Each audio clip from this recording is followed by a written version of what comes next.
I still can't believe I'm the girl who blew up her entire life over a stupid crush. That's not who I am.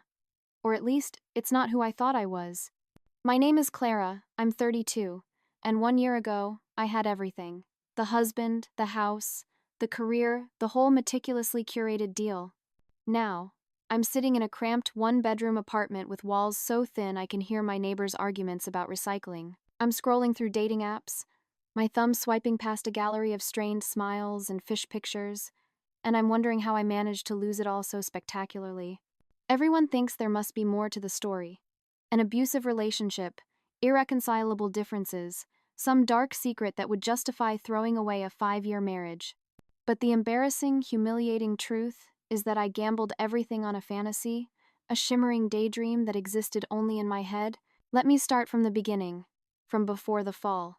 Owen and I had been married for 5 years, together for 7. He wasn't perfect, nobody is, but he was a good man. The kind of good that doesn't make for thrilling movie plots, but builds a life. He was the man who remembered to change the air filters every 3 months without being asked, who always put gas in my car when he noticed it was getting low. He'd bring me coffee in bed on Sundays, the steam fogging up my glasses, and leave little notes in my lunch bag with inside jokes only we understood. We had our routines. Movie nights on Fridays, curled up on the couch we'd spent weeks choosing together. Brunch with friends on weekends, where he'd hold my hand under the table. Vacations to places we'd saved up for all year, poring over maps and brochures with childish excitement. It wasn't just comfortable. I was genuinely, deeply happy. We had started talking about having kids in a year or two, even casually looking at houses in better school districts. Our life together wasn't particularly glamorous, but it was solid and real. It was a sturdy, beautiful home I had helped build, brick by brick. Then Julian walked into our office, and the foundation began to crack. It was a Tuesday morning staff meeting, the air thick with the smell of stale coffee and forced enthusiasm. Nothing special about the day otherwise. When our eyes met during his introduction, I felt it a little electric jolt, a forgotten current that I hadn't experienced in years. He was tall, with intense, storm blue eyes, and the kind of easy confidence that seemed to fill the room, pushing everything else to the edges. His sleeves were rolled up just enough to show a hint of a strong forearm, and when he smiled, he had this tiny dimple on just one side. Owen is handsome in a familiar, boy-next-door way, the kind of face that feels like home. But Julian looked like he had stepped out of a cologne advertisement. I remember discreetly fixing my hair as we all went around the table introducing ourselves, suddenly conscious of how I looked in a way I hadn't been in a long, long time. I was aware of the slight crease in my blouse, the way my voice sounded a little too eager. I told myself, it was just a harmless attraction. People get crushes all the time, even married people. It didn't have to mean anything. It was just a flicker of novelty in the pleasant monotony of my life. A little spark to make the workday more interesting. That's what I told myself. But a spark, left untended, can start a fire. It began subtly. I started finding reasons, however flimsy, to be near him. I volunteered to lead his departmental training, my voice betraying a slight tremor as I stood beside him. I started fixing my makeup before meetings he would be in, choosing my outfits with a new, deliberate purpose. The blue dress Owen loved, the heels that made me feel powerful. Soon, we were texting. It started with work questions about a project, a shared frustration over a deadline. Then it bled into other things. Television shows we were both watching, recommendations for new restaurants, personal stories. Nothing explicitly inappropriate, just friendly. But it was a different kind of friendship. It was charged, thrilling. I'd find myself checking my phone constantly, my heart giving a little leap whenever his name flashed across the screen. When Owen and I were together, watching a movie or having dinner, my phone would buzz on the coffee table. It's work, I'd say, when Owen raised an eyebrow. He'd nod, but I could tell he wasn't entirely buying it. The air between us started to feel different, heavier. I began staying late at the office, but only on the days I knew Julian was staying late too. We'd order takeout and work side by side, the quiet hum of the office building creating an intimate bubble around us. We talked about everything and nothing. Our childhoods, our dreams, our disappointments. I was looking forward to those evenings more than going home to my husband. That should have been my first, blaring warning sign, a fire alarm screaming in my soul.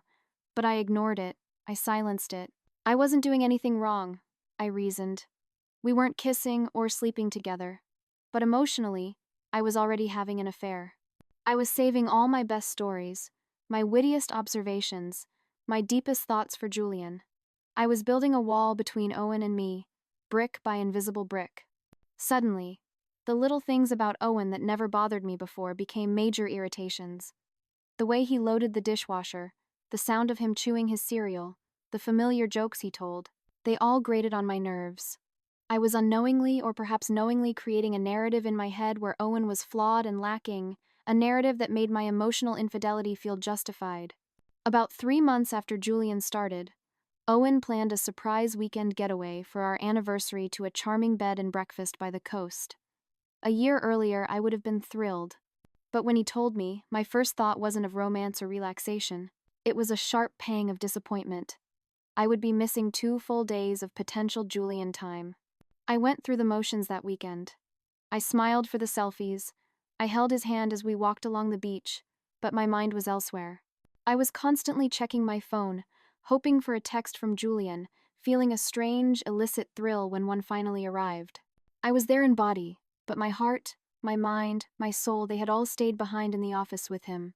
When we got back, I threw myself even more intensely into spending time with Julian, as if to make up for the lost time. The melody of my life was completely out of tune, and I was the one conducting the dissonant orchestra. My friendship with Tessa, my best friend since college, had always been my anchor. She was the one who could see through my bullshit, the one who knew me better than I knew myself. And she was the first to notice the shift. We were having lunch at our usual spot when my phone buzzed. It was Julian, with a funny meme. I smiled down at the screen, a genuine, unguarded smile that I realized I hadn't given my husband in weeks. "What's going on with you, Clara?" Tessa asked. Her fork paused midair. "Is everything okay with you and Owen?" I gave her a vague, dismissive answer. "Everything's fine, just busy with work." She didn't let it go. Her gaze was sharp, perceptive. "Is there someone else?" The question hung in the air between us, ugly and true. I denied it, of course. My denial was too quick, too loud. She didn't believe me for a second. I saw the disappointment in her eyes, and it made me angry. I got defensive, lashing out to protect my fragile, glittering fantasy. "You're supposed to be my friend?" I snapped. "If I'm unhappy in my marriage, shouldn't you want me to find happiness?" She looked at me like she didn't even recognize me. "Not like this," she said quietly. "Not by destroying something good." We didn't speak for weeks after that. I had torched the bridge to my oldest friend in service of my delusion. The lying became second nature. I told Owen I had to work late when I was really having dinner with Julian. I said I was meeting girlfriends for drinks when I was actually meeting him. Each lie made the next one easier, and with each one, I started to believe my own excuses. I was unhappy, I told myself. Owen and I had grown apart. This thing with Julian was just a symptom of a deeper problem, not the cause. It was a comforting, self-serving lie. It all came to a head at our company's quarterly celebration. We were at this trendy rooftop bar downtown, with string lights casting a warm glow and overpriced cocktails making everyone feel loose and witty. The sun was setting over the city, bathing everything in this ethereal, golden light that made the moment feel dreamlike and consequence-free. I'd worn my best dress, a sleek black one that Owen always said made me look like a movie star. But I wasn't wearing it for Owen. We were in a group, a light-hearted conversation about relationships. Lisa from accounting, a few drinks in, turned to me and asked jokingly, "So, Clara, would you ever leave your husband?"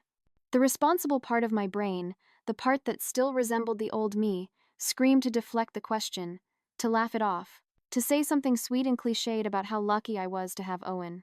Instead, with Julian sitting right there, I looked directly at him. I held his gaze a second too long, feeling the familiar electric current arc between us. And I said, if I had to choose between my husband and someone at work, work would definitely win. I even raised my glass slightly, like I was making a toast to my own destruction. Everyone laughed, thinking it was a joke, a bit of drunken bravado. But I wasn't joking, and Julian wasn't laughing. He was just looking at me with an expression I couldn't quite decipher. What I didn't know was that Caitlin from HR, standing a few feet away, was recording our little group for her Instagram stories. I didn't know that video, that 10-second clip of my life's worst decision, would end up circulating through the entire company. And I definitely didn't know it would eventually find its way to Owen. By Monday morning, the video had spread through our office like wildfire. People were giving me knowing looks, whispering behind their hands as I walked past. I didn't think anything of it until Rachel, my work friend, pulled me aside, her face pale. "Clara, everyone's talking about what you said at the party," she whispered, showing me the clip on her phone. There I was, my face flushed with alcohol and excitement, my eyes fixed on Julian, basically announcing to the world that I'd choose him over my husband. My stomach dropped into a cold, hard knot. But then I did what I did best. I laughed it off. "Oh my gosh, I was so tipsy. I was totally joking," I told her, even though we both knew I wasn't. When Julian approached me later, looking deeply uncomfortable, I played it cool. "Everyone's being so dramatic about a silly joke," I said, rolling my eyes. He seemed relieved, which just encouraged me more. In my twisted logic, his discomfort was a sign of his deep, hidden feelings for me. Things came to a head when Owen saw the video. I got home late one evening, later than usual because I'd been sulking at a coffee shop after Julian had politely turned down my suggestion to work late together. The house had a strange stillness when I walked in. All the lights were on, but there was no sound of the television or music that usually greeted me. I found him sitting at our kitchen table, still in his work clothes even though it was after 9 p.m. His face was pale, almost gray, and his phone was placed deliberately in front of him, like evidence at a trial. "I need you to watch something," he said. His voice was eerily calm, a terrifyingly quiet tone that immediately made my stomach drop. His hands were perfectly steady as he turned the phone around to face me, but I could see the small muscle in his jaw twitching the tell he had when he was deeply upset but trying to hold it together. There it was. The video. Me, in my black dress, toasting my own infidelity.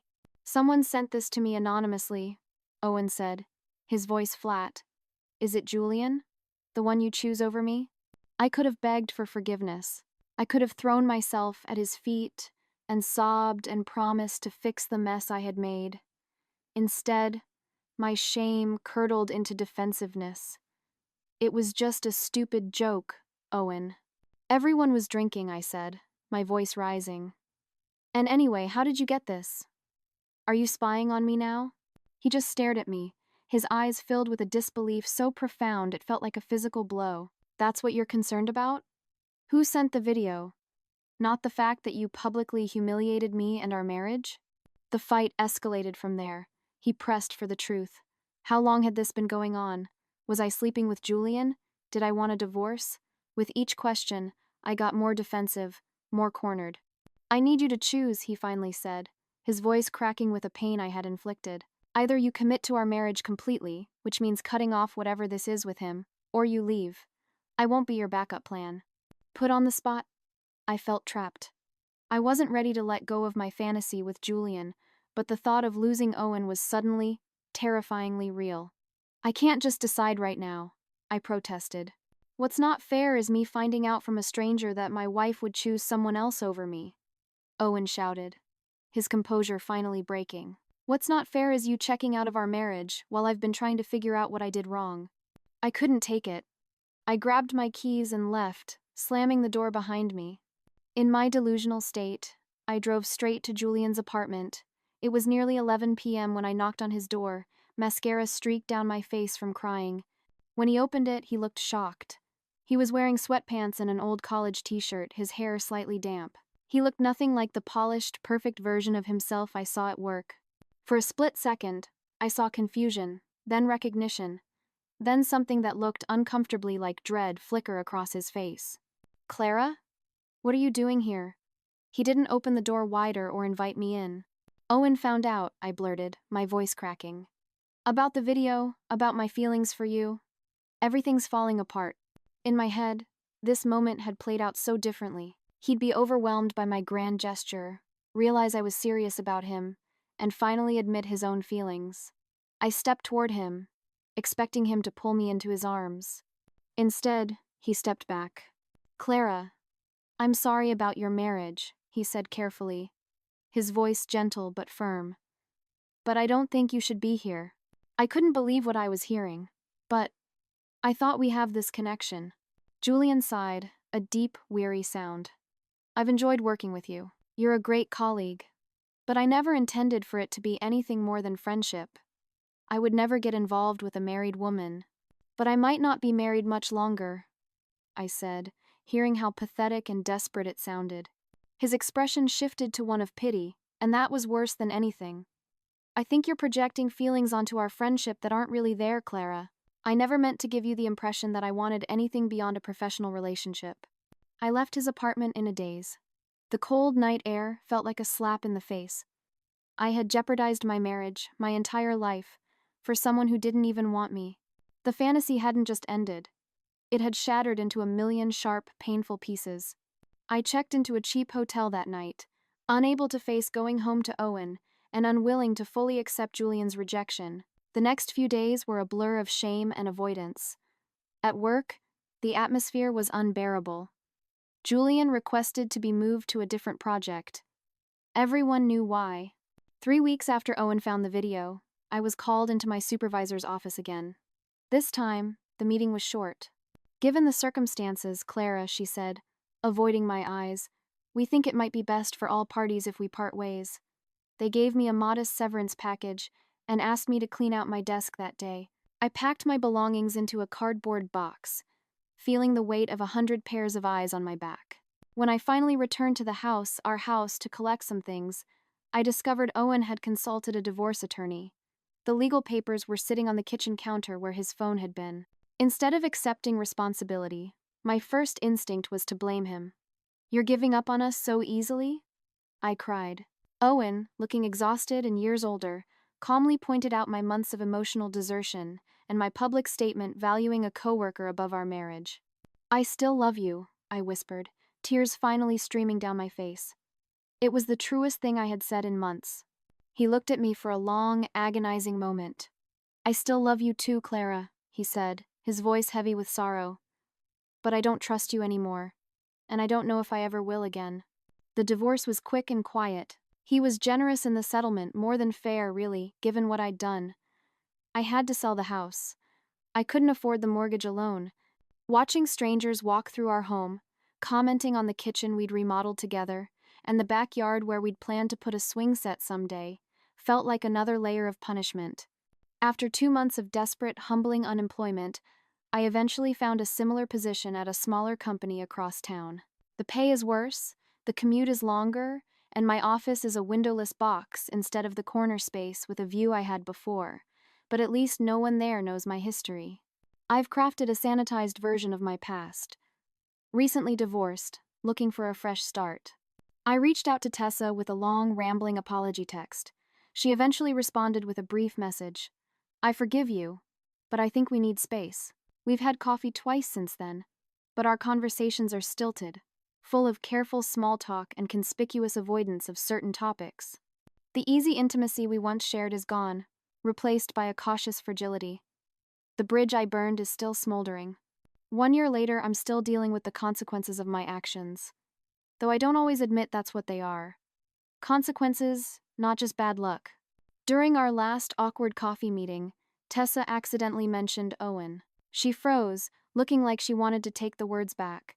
When I told her it was okay, she hesitated before telling me he was dating someone new, a kindergarten teacher he met through his brother. She's wonderful, Clara. They're really happy, she said, with a gentleness that somehow made it worse. I nodded and said I was glad, which wasn't entirely a lie. Owen deserves wonderful. He always did. But a selfish, broken part of me still ached with a jealousy so sharp it stole my breath. Dating again has been a bleak, surreal experience. I've gone on a handful of first dates, but I find myself comparing everyone to either Owen or the idealized version of Julian I created in my head. A few men have asked why my marriage ended, and I've given vague, palatable answers about growing apart. The truth that I torpedoed my stable, loving marriage for a workplace fantasy is too humiliating to admit. I try to convince myself that I'm better off alone. I'm focusing on myself. I tell people when they ask if I'm seeing anyone. The truth is, I'm terrified of making the same mistake again, of chasing something shiny and new at the expense of something real and valuable. I'm also terrified of being alone forever, of never finding someone who will love me the way Owen did. The worst part is seeing happy couples. It's like the universe is taunting me. Yesterday, I was at my new favorite coffee shop, a place I found after the divorce, since our old regular spot holds too many memories. A couple walked in. They were in their mid-30s, like Owen and me, with that easy, unspoken comfort that comes from truly knowing each other. There was nothing dramatic or passionate about them, just the quiet synchronization of two people who have built a life together. She ordered for both of them without having to ask what he wanted. He automatically reached for napkins when she forgot them. And as they waited for their order, he absently rubbed his thumb over the back of her hand, not even conscious he was doing it. Such a small gesture of casual intimacy, but it made my chest physically hurt. A sharp, searing pain. Owen used to do that exact same thing. That absent-minded thumbstroke that said, "Without words, I'm here. We're connected." I had to look away before they noticed me staring, the strange woman with tears welling in her eyes over strangers holding hands. For a brief, crushing moment, I allowed myself to feel the full, suffocating weight of what I'd lost. Not just Owen, or my job, or my friends, but my self-respect. I had been so convinced that I deserved more, that I was settling by being with Owen, that I couldn't see the immense value of what we had until it was gone. If I'm honest, really brutally honest with myself, I still don't fully accept that this was all my fault. There's a petulant, childish part of me that wants to blame Owen for getting too comfortable, for not keeping the spark alive, or Julian for being so friendly if he wasn't interested, or Tessa for interfering instead of just supporting me. Even now, on my loneliest nights, I catch myself thinking, if only. If only they had understood what I was going through. If only Owen had fought harder for us. If only Julian had been clearer about his boundaries. But in my more lucid moments, usually after my first cup of coffee but before the day's stress hits, I know the truth. It's simpler and harder to accept. I had something good, something real and solid and true, and I threw it away for a fantasy. I got bored with happiness and mistook excitement for fulfillment. I said I'd choose my coworker over my husband if I had to, and now I have neither. Both doors are closed. Both men are gone from my life, and the only person who made that choice was me. Not Owen, who loved me faithfully until I gave him every reason not to. Not Julian, who was just being a friendly colleague. Not Tessa, who tried to save me from myself. Just me, Clara, 32, sitting alone in a one-bedroom apartment, scrolling through dating apps and wondering if anyone will ever look at me again the way Owen used to, like I was enough, exactly as I was.